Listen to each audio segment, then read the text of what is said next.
It's one of the most frustrating things that can happen. You get in the driver's seat, press the start button, or turn the key, and absolutely nothing happens. But wait, your dashboard lights are on. Your headlights are bright.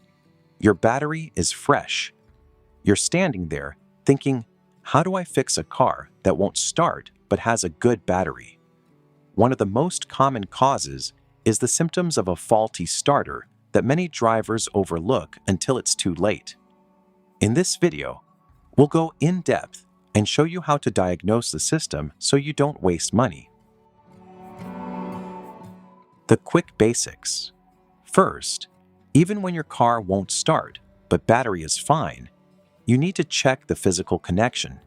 A weak connection due to rusted terminals, loose battery clamps, or worn battery cables can block high electrical current right when you try to fire up the engine.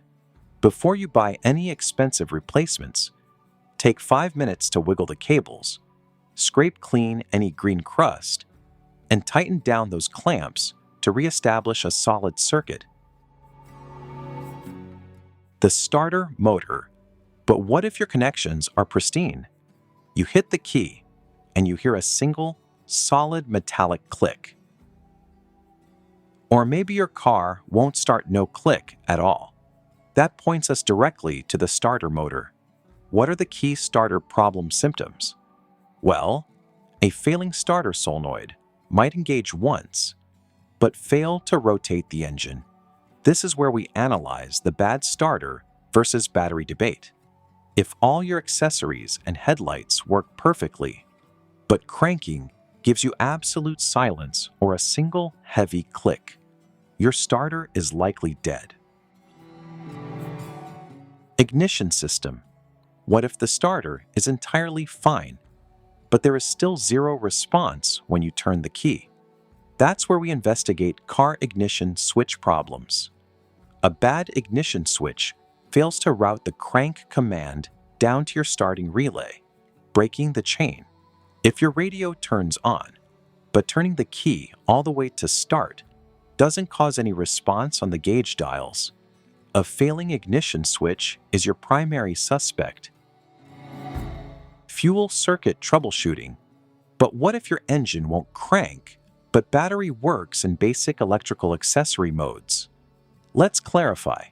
If your engine does spin over when cranking, but simply refuses to catch fire, it is a fuel delivery problem, not starting power. A dead fuel pump won't feed gasoline to the injectors.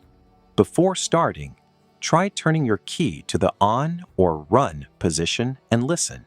You should hear a faint 2-second humming sound from your fuel tank. If there's absolute silence, your pump is dead or its fuse has popped. Still wondering how to fix a car that won't start but the battery is good? Don't guess when it comes to a starting failure. By isolating cables, starter motors, ignition switches, and fuel systems, you can diagnose starting problems just like a seasoned technician. Let us know in the comments below. Did cleansing your terminals fix it, or did you need a new starter? Don't forget to subscribe for more clear, logical, down-to-earth advice to keep your vehicle on the road.